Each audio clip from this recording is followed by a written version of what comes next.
Welcome to one of the most mysterious and unexplored places on Earth. But what's so special about that? It's just some icy peaks and the endless snowy expanse of Antarctica. Yeah, that's right, but there's still a planetary scale mystery here. No matter how hard you try, you won't see a hidden mountain range, giant, unexplored land where no human has ever set foot, and it lies under another layer of mountains. It's like a nesting doll, but the size of a continent. These mountains hide Antarctica secrets, and these secrets can tell us something awesome about the ancient history of our planet. This gigantic unexplored territory in Antarctica is called the Gambritsev Subglacial Mountains. And the layer of ice above keeps this place untouched by nature and people. It's like a land inside another land, and it hides more than just mountains. There are valleys, hills, and plains. The whole area is similar to the European Alps, but unfortunately, we can't enjoy the view. Those mountains were first discovered in 1958 using seismological instruments. More than half a century has passed since then, and this place still remains one of the most poorly studied tectonic objects on Earth. Why? Because it's ice. A lot of ice. Who knows? Maybe there are some unknown ancient artifacts lying there. What if they're hiding a secret city or spaceships? It's unlikely, of course, but it would still be interesting to look there. Think about it. Hundreds or even thousands of miles of land that have remained unchanged for hundreds of millions of years. Even if no new species of animals or remains of an ancient civilization are there, this place still has a history. The history of the formation of continents on our planet. And scientists have already figured out some of this story. The mountains buried in Antarctica were originally like ordinary mountains, but as a result of a planetary scale event, they just… Wait a minute. Have you ever wondered how mountain ranges are formed? We see them in real life, in movies, in photos on the internet. We climb them. But how did they appear? Mountains have not always existed on the planet in this form. They appeared as a result of a large-scale collision of tectonic plates. Two giant solid chunks of ground are moving toward each other, then crash, and boom! Millions of tons of the Earth's crust pile on top of each other, mix, and form ledges and gorges. And all this can last for millions of years. Yes, it's a disaster, but it's very slow. Some tectonic plates are still colliding. For example, the Himalayas continue to grow because the Indian and Eurasian plates are still ramming into each other. And this process began about 50 million years ago. The Gambritsev Mountains under ice experienced a similar event, only much earlier.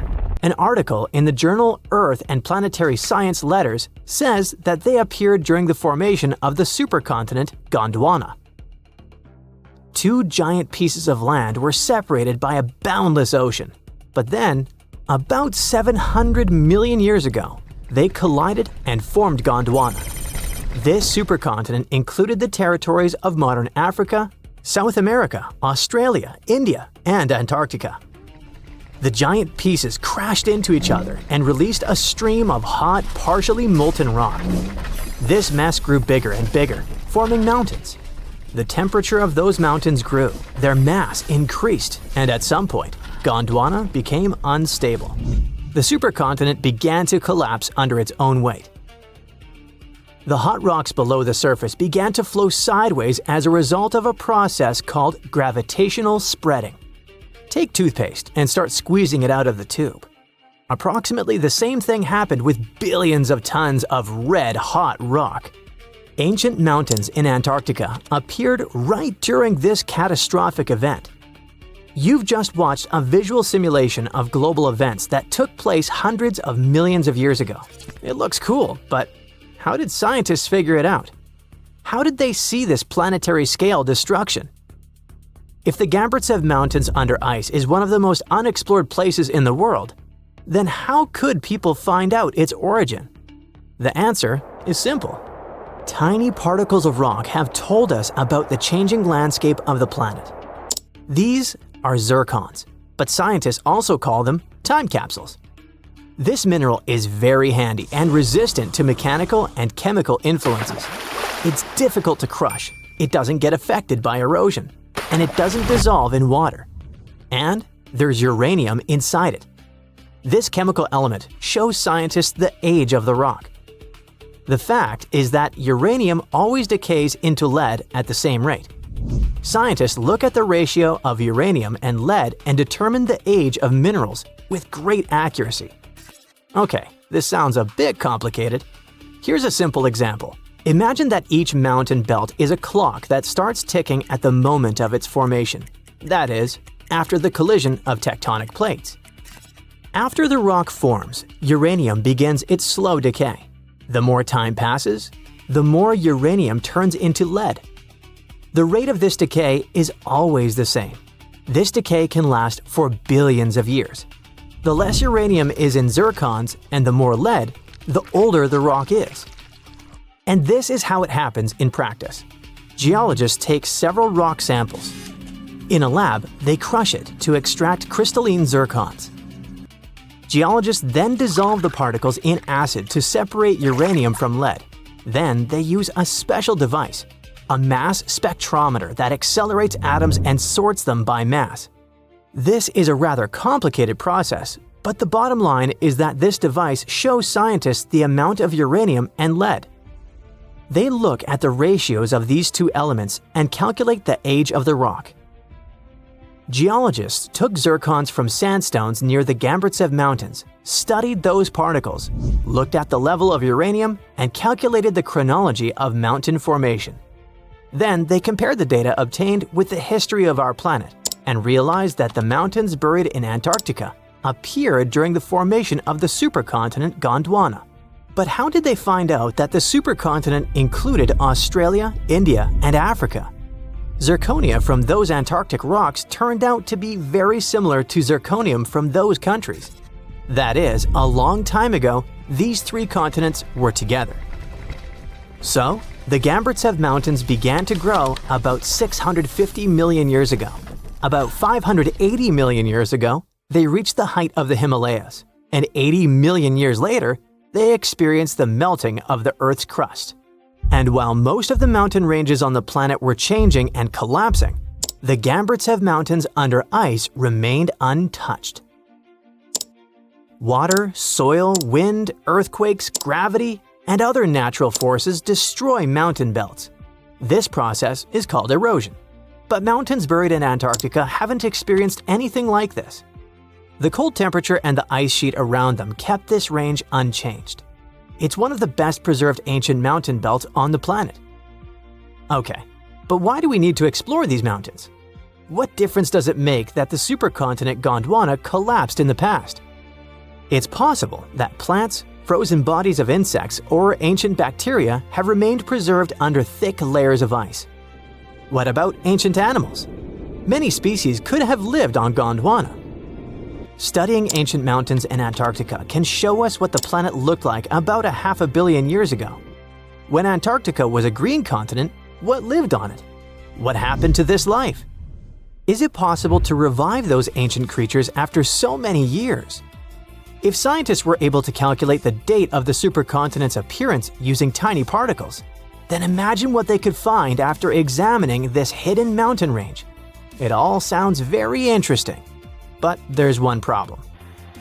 To take a small piece of this unknown world, you need to drill through a lot of ice. You need to deliver heavy equipment to one of the most inaccessible continents in the world, build stations, obtain an energy source, and conduct large-scale research. It sounds incredibly expensive, so this hidden territory will probably remain a mystery for a long time. Let's just hope that some billionaire will want to find out Antarctica's secrets and arrange a large-scale expedition there.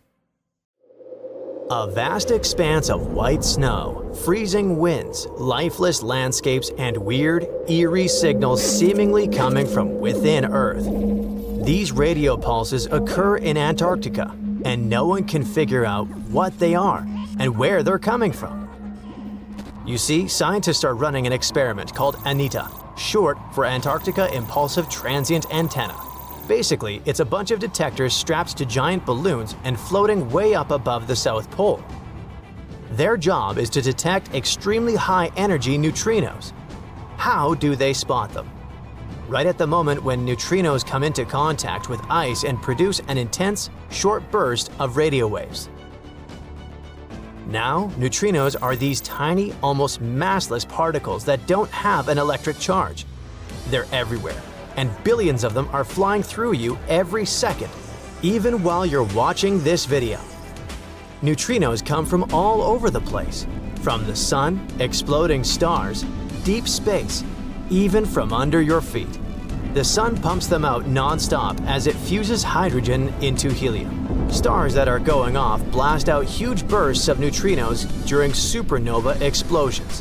When high-energy cosmic rays hit our atmosphere, they make new neutrinos that rain down on us too. And some even come from radioactive stuff decaying inside Earth. The oldest neutrinos have been flying through the universe since the Big Bang, but they're practically invisible because they almost never react with anything. That's why scientists use unbelievable experiments like ANITA to try and catch even a few of them. But let's get back to that fateful day when everything changed. Normally, the radio signals produced by neutrinos bounce off the ice and fly upward. That's where ANITA can catch them. This is the whole point of the experiment, to study neutrinos and learn more about distant cosmic events like supernovas or whatever's happening light years away. But then something really weird happened. The detectors picked up radio waves that weren't bouncing off the ice at all. They looked like they were coming from below the horizon, from under the ice. Now, this shouldn't even be possible. According to everything we know about physics, signals can't just travel upward through solid rock and ice. One of the researchers, Stephanie Wiesel from Penn State, also said that those radio waves were coming in at super steep angles, like 30 degrees below the surface. The only way that could happen is if the signal had passed through thousands of miles of solid rock before hitting the detector. But if that were true, the rock would have completely absorbed it. So something just didn't add up. The team ran all the numbers and still got no clear answer. But for them, it was an interesting problem, since they didn't actually know what those anomalies were. What they did know was that they were probably not neutrinos. That's because if the team does detect a neutrino, that means it's traveled an insane distance without bumping into anything, possibly all the way from the edge of the observable universe. So, whatever ANITA has picked up, it's not behaving like anything scientists have seen before. It might mean there's some totally new type of particle out there, or maybe something else is going on that we just don't understand yet. They published the findings in physical review letters, but the mystery remains unsolved. No one really knows what's going on under that Antarctic ice, just that something out there isn't playing by the rules. Now, if scientists actually manage to detect and trace where those crazy fast particles come from, they can learn tons of stuff about the universe. Way more than even the biggest, most expensive telescopes allow us to see. You see, neutrinos basically zip through space almost at the speed of light, barely bumping into anything. It means they can carry untouched data about events that happened millions or even billions of light years away. That's why Wiesel and a bunch of other researchers around the world have been building these insanely sensitive detectors to catch neutrino signals. Even the tiniest ones are super important, because in this field, one tiny blip of data can hold a treasure chest of information.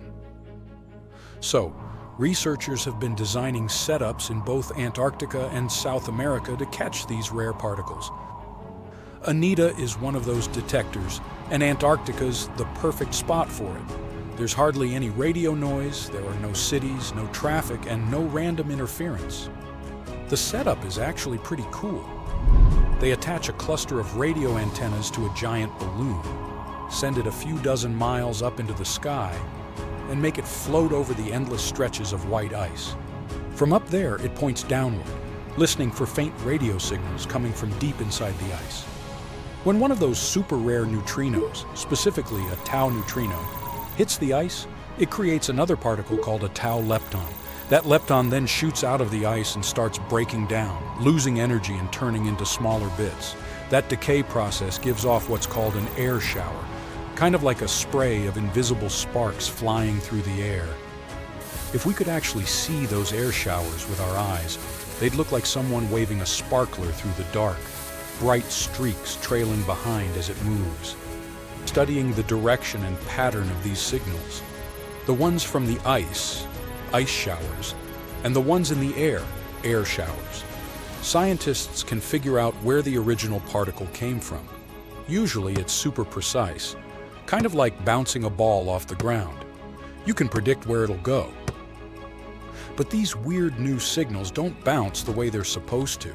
The angles are all wrong way steeper than anything the models can explain. So the team dug deeper. First, they looked at all the data from Anita's multiple balloon flights. Then they compared it against tons of computer simulations of cosmic rays and neutrinos and filtered out all the usual background noise.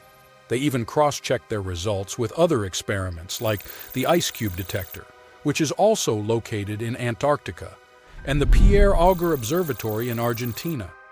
They wanted to see if anyone else had picked up similar upward-going air showers. And guess what? Things got even weirder. They found nothing.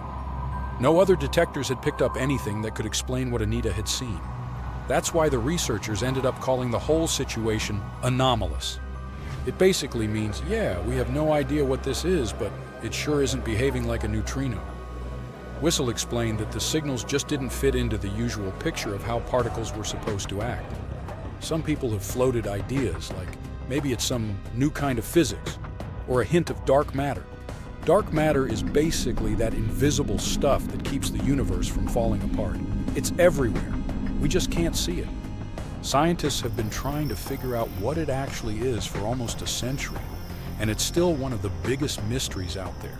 Everything we can see, like stars, planets, people, dogs, makes up only about 5% of the universe, and dark matter makes up around 27%. The rest is something even stranger called dark energy. Scientists think dark matter is what gives galaxies their shape and holds everything together like cosmic glue. Without it, the universe would look totally different. It would be totally amazing to find out that this theory is true. But since IceCube and Auger haven't caught the same thing, that really limits the possibilities. Penn State has been in the neutrino detecting game for almost a decade now, building detectors and analyzing all kinds of cosmic signals. And the team is already working on their next big project, a brand new detector called Puel. It's going to be bigger, more sensitive, and way better at spotting those elusive neutrino signals. For now, this remains just one of those long-running cosmic mysteries that keep scientists awake at night. But the team is optimistic. When Pueo goes up, it'll have better sensors, which means if there really are more of these anomalies out there, this time they'll catch them. And maybe then we'll finally figure out what's behind them. Ooh, mysterious mountain ranges hidden under thousands of tons of ice. Bizarre, transparent creatures with see-through skin, singing snow plains. Antarctica has its own terrifying secrets. And now, a mysterious ice hole the size of Switzerland that keeps popping open. And scientists have finally figured out why.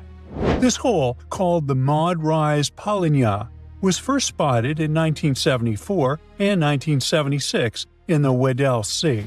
Since then, it's been kind of playing hard to get. Sometimes it appears, sometimes it disappears for years. And when it does show up, it mysteriously changes size. For decades, researchers were trying to figure out what makes it form. Then, in 2016 and 2017, the Polynya went absolutely massive, more than 30,000 square miles. The hole stuck around for several weeks during winters. It was the first time since the 1970s that the Weddell Sea had such a huge, long-lasting Polynya. Here's the deal with Antarctic sea ice. In summer, the ice is at its smallest, around 1 million square miles. Yeah, that's considered small. By winter, it spreads to a whopping 7 million square miles, covering about 4% of Earth's surface in weird white tiles. Most of this ice grows during the weeks-long polar night on the floating ice shelves around the continent. These holes in the ice, called Polynyas, usually form when strong winds from inland push the ice tiles apart. That same cold wind also freezes more seawater inside the hole, adding extra chunks to the ice sheet. But the Maud Rise Polynya isn't near the coast, where those winds normally help make holes. Out in the open ocean, holes like this are rare. Add in the fact that ice across the Southern Ocean has been shrinking. No wonder scientists are left bewildered. What exact conditions are creating this stubborn giant ice hole? To crack the mystery, the scientists dove into a mountain of data, satellites, floating sensors, even info from tagged marine animals. Plus, they had years of past observations from other researchers. And they found something unusual. In 2016 and 2017, the Weddell Sea's circular ocean current, called the Weddell Gyre, was stronger than usual. That extra punch made it easier for salty, warmer water from deep below to reach the surface. The Maud Rise Polynya sits above an underwater mountain called Maud Rise. During those big Polynya years, the stronger current caused salt to gather around this submerged peak. On the surface, the wind whipped over the ice, creating a corkscrew effect. It literally pulled that salty water up from below. The extra salt lowered the freezing point of the surface water, allowing the Maud Rise Polynya to form and stick around. Polynyas are really important for the planet. The dense salty water formed in these holes can travel huge distances, spreading across the global ocean and affecting climates everywhere. But these magnificent holes aren't the only cool and mysterious phenomena Antarctica is famous for. How about underground lakes? Or shall I say under-ice lakes? Because there are entire lakes hidden under Antarctica's thick ice. Scientists first found them back in 1970 using radar, and now they think there are around 400 lakes tucked under around 2 miles of ice in the explored areas. These lakes likely formed after Antarctica broke off from Gondwanaland, the ancient supercontinent. Surprisingly, the water in the lakes doesn't freeze because the ice above presses down too hard. Hey, it's physics, bro! The biggest of them all is Lake Vostok, discovered in the 1990s. It sits a bit more than 2 miles below the ice. Scientists have drilled down to take samples, and the water they pulled up was about 26 degrees Fahrenheit, even though the lake had been trapped under ice for over 20 million years. There's also Lake Williams. In 2014, scientists made a lit discovery there. They found a thriving colony of microorganisms nearly a mile under the ice. Those tiny creatures never saw sunlight or fresh air. Instead, they used methane and ammonium as energy to grow. Another marvel hides in plain sight in the McMurdo Dry Valley. It's a waterfall that looks like something straight out of a horror movie. Bright crimson water, like blood gushing from a wound in the ice, pours down 5 stories from Taylor Glacier into Lake Bonny. Ooh, spooky. But there's actually a scientific reason behind it. The water that feeds Blood Falls used to be part of a salty lake. Now, it's completely cut off from the atmosphere because glaciers formed on top of it. Trapped more than 1,300 feet underground, the water has become super salty, 3 times saltier than seawater, and it can't freeze. This underground water is also packed with iron and completely lacks oxygen and sunlight. When it slowly seeps through a crack in the glacier and hits the open air, the iron oxidizes, basically rusts, and turns the water that eerie dark red. With such creepy landscapes, Antarctica might look like a frozen wasteland. Freezing cold, almost no rain, and winds that could knock you off your feet. The coldest Earth's temperatures ever was recorded there, minus 128.6 degrees Fahrenheit. And still, Antarctica is actually home to some seriously bizarre wildlife. For the longest time, scientists thought nothing could survive under all that ice. Turns out, they were very wrong. There are all sorts of creatures that have adapted to the brutal environment. Tiny microbes, crustaceans, colossal squid, and spiders so big their legs could cover a dinner plate. Giant worms with shiny golden bristles and huge sharp-toothed jaws also lurk under the ice. And then there's the ice fish, a completely see-through fish with huge eyes and organs you can literally see through its skin. These fish have built-in antifreeze proteins to survive the freezing waters, and they can't live anywhere warmer. Even stranger, they don't have hemoglobin, the protein that makes our blood red. In other words, they survive without the stuff that literally keeps most animals alive. But Antarctica wasn't always the frozen desert we know today. Millions of years ago, before the Ice Age, it was actually warm, lush, and full of life, maybe even home to ancient civilizations. Hard to imagine, huh? Scientists figured this out after finding fossilized wood, tropical tree remains, and leaf impressions, all pointing to the existence of rainforests. On top of that, they've uncovered fossils of marine animals, birds, and dinosaurs from the Cretaceous period.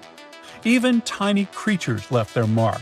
Fossilized beetle wings from 14 to 20 million years ago, single-cell fossils, and, astonishingly, 50-million-year-old sperm cells preserved in the egg case of an extinct worm. So now, it probably won't shock you when I tell you that beneath Antarctica's thick ice sheets, there's a massive hidden mountain range.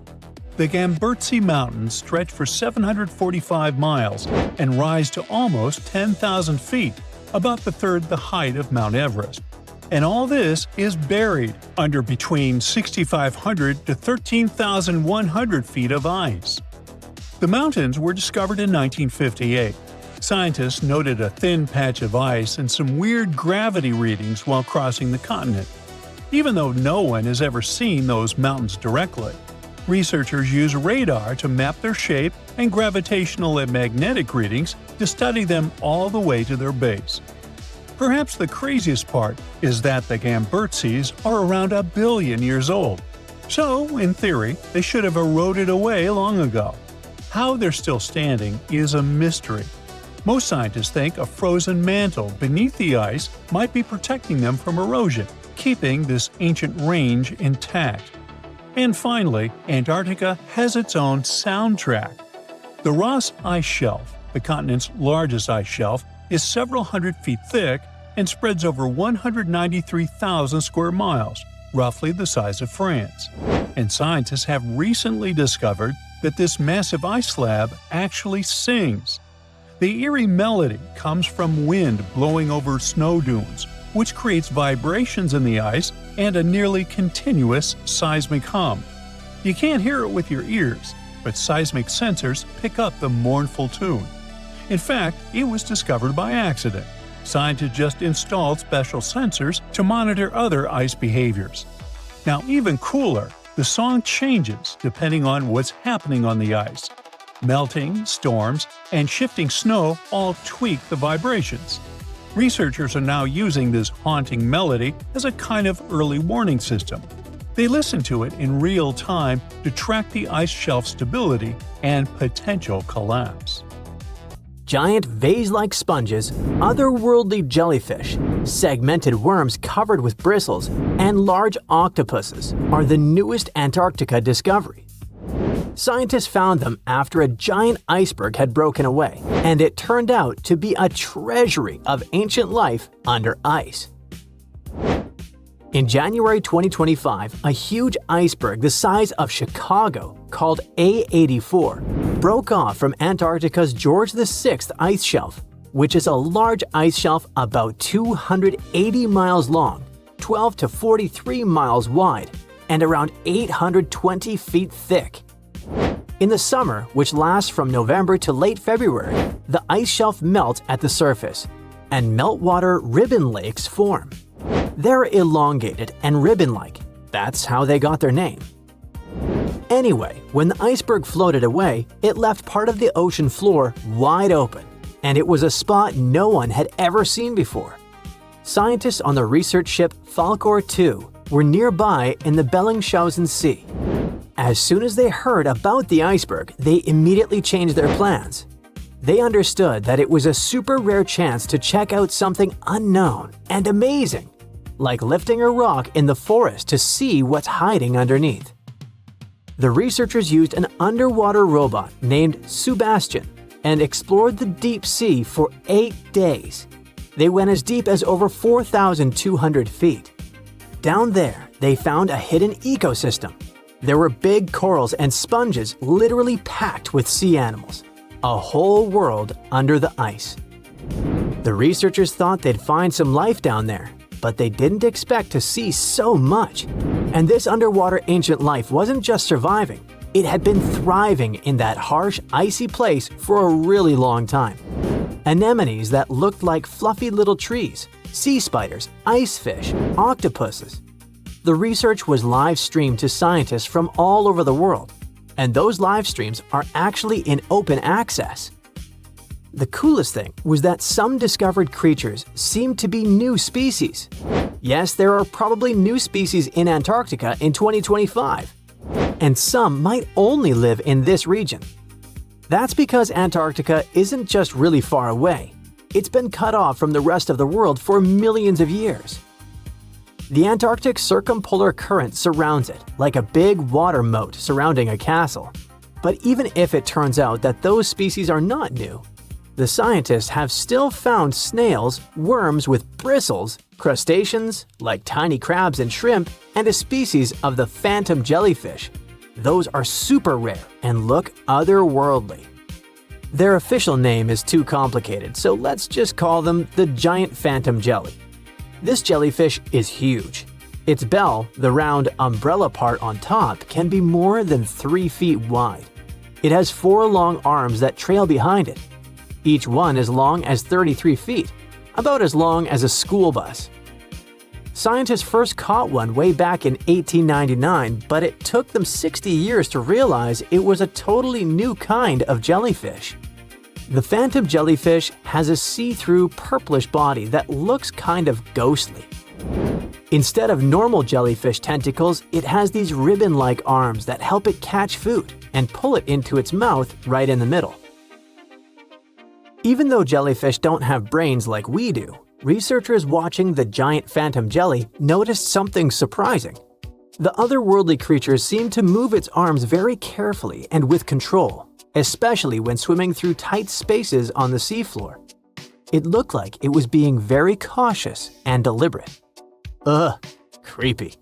Another sentient being? Jellyfish have a simple nerve net instead of a brain, which helps them sense the world around them. But the way this phantom jelly moved made scientists think it might be smarter or more coordinated than other jellyfish.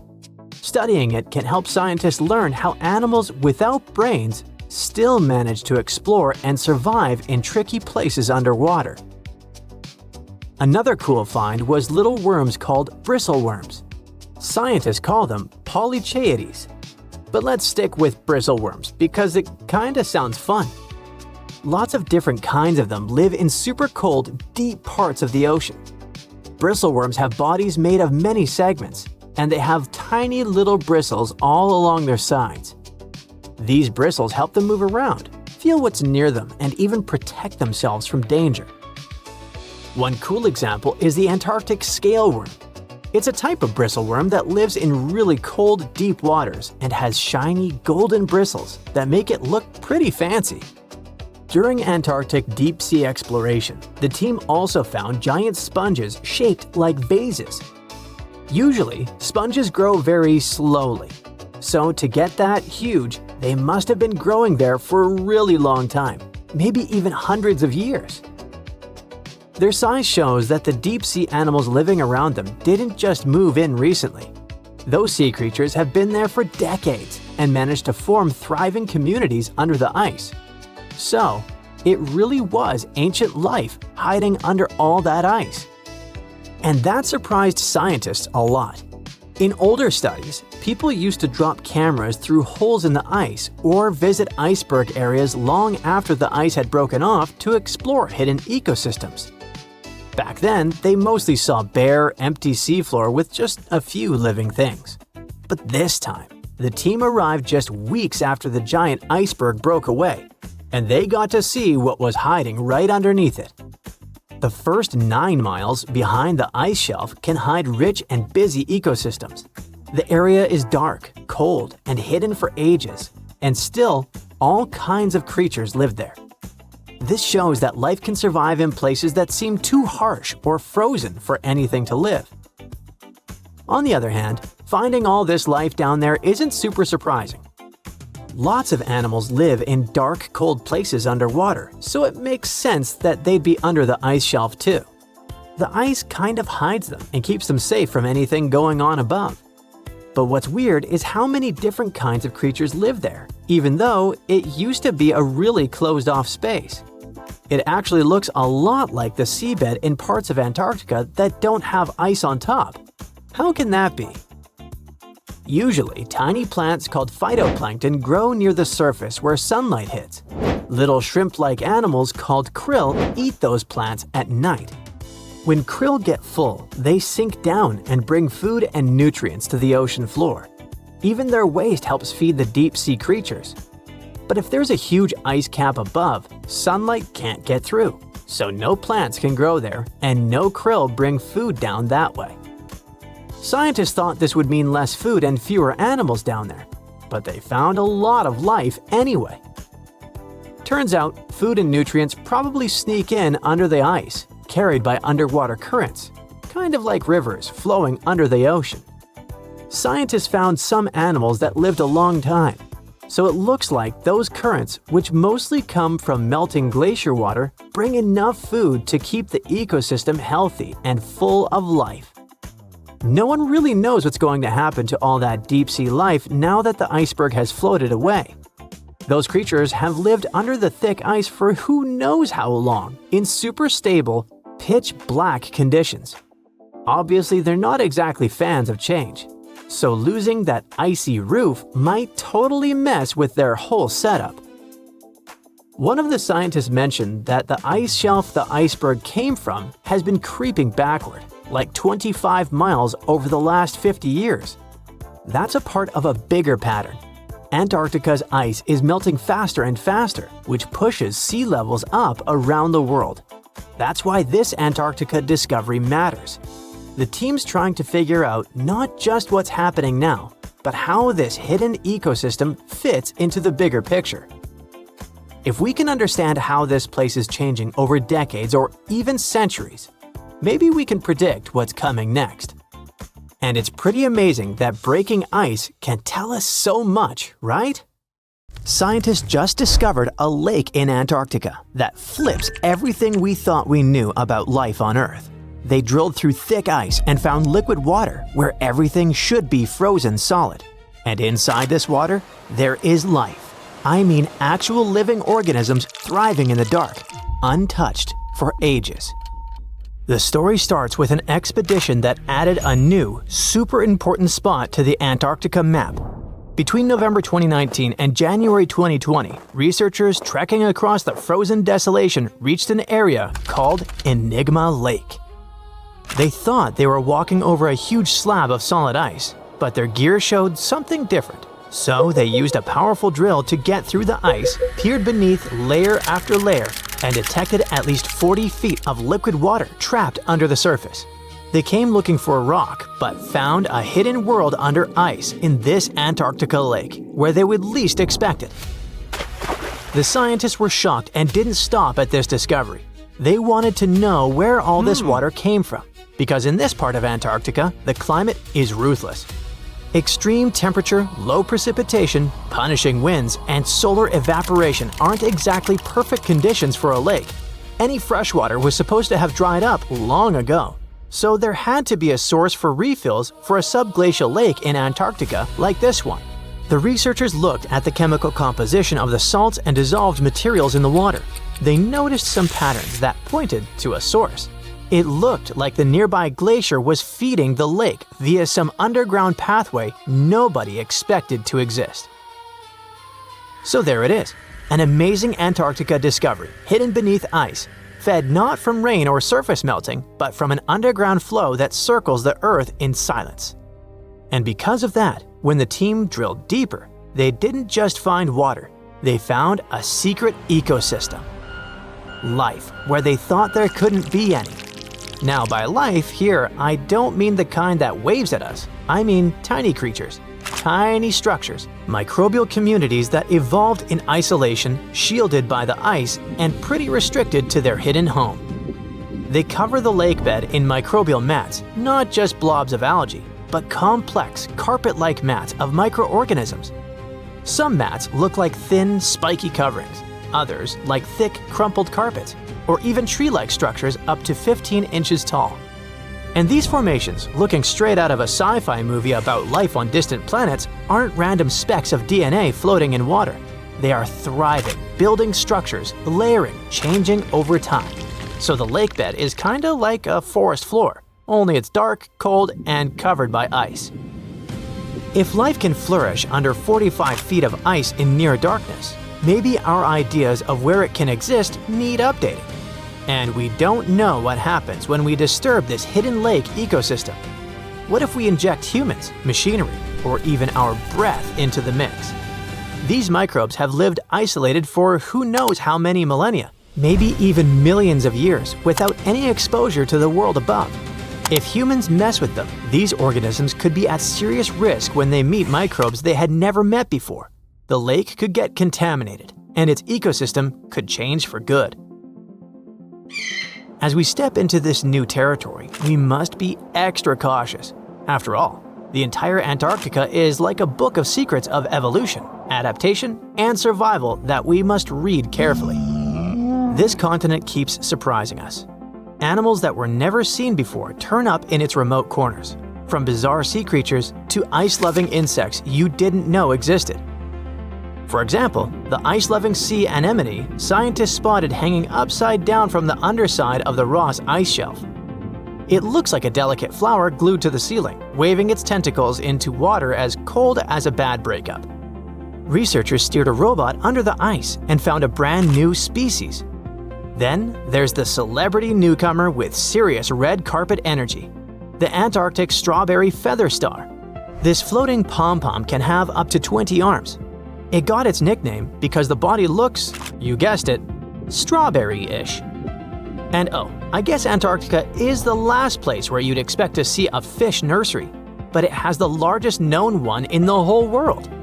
Researchers were there towing their cameras along the Weddell Sea seabed to map it when they spotted thousands, then millions of identical bowls in the sediment. The nests covered 93 square miles of seafloor, and there were a total of 60 million of them, one every 10 inches. All the nests belong to icefish. These creatures are white-blooded, meaning they don't have hemoglobin, the stuff that makes blood red, and somehow they still manage to survive in water cold enough to shatter your soul. Every nest had a parent fish sitting guard over about 1,700 eggs. Turns out, Weddell seals feast on icefish, so this massive breeding ground isn't just a nursery, it's also a buffet for the neighborhood predators.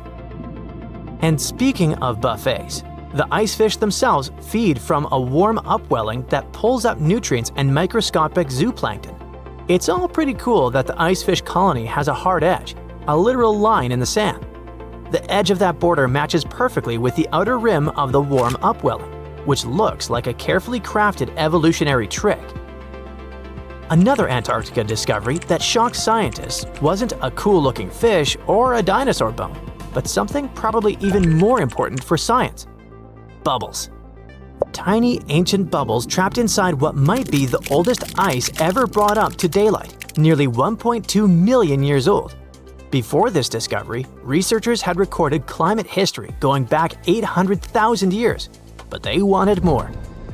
They spent years searching for the perfect spot where ice could tell the story straight through. Some Antarctic regions hold ice even older, maybe 3 or 4 million years. But it's patchy, and they needed a continuous record. When they finally drilled into the right spot, they found crystal clear ice cores with bubbles that trapped the atmosphere of Earth as it was hundreds of thousands of years ago. When scientists analyze the air inside, they're not just studying gases, They can tell what our distant ancestors inhaled, what the planet exhaled, and how the rhythm of life and climate played out long before us. The period around 900,000 years ago, the same time sealed inside this ice, may have been one of humanity's closest calls. According to genetic studies, the human population shrank to about 1,300 individuals on the entire planet. Nobody knows what exactly led to this, but it could have been the climate. So these ancient bubbles might hold the clues we need to understand how our ancestors survived one of the toughest chapters in Earth's story. And maybe how we can survive the next. Because the planet keeps repeating itself in new and uncomfortable ways, and Antarctica has lessons to teach us. One lesson we might learn the hard way has to do with what's under its ice. Scientists recently found that there's something brewing beneath Antarctica that's anything but chill. There might be volcanoes there, quietly waiting for their moment. Yeah, you heard it correctly. Volcanoes, the hot, fiery kind sitting under miles of ice. The team used computer simulations and found that when parts of the ice melt, the pressure holding those volcanoes down eases up. And boom! They could start melting even more ice from below. It's like a self-feeding loop of chaos. The ice melts, volcano wakes up, then more ice melts. Even if humans stopped affecting the climate conditions on the planet tomorrow, that chain reaction could keep going because it's not just about the air. It's about the fire hiding underneath. The scariest part is that this kind of melt could raise sea levels way more than we thought. And since Antarctica has over 70% of all the freshwater reserves on Earth, you can imagine the drama level it could lead to. So you see now that Antarctica map is like a real-life board game for humans, and we must be careful studying and playing it.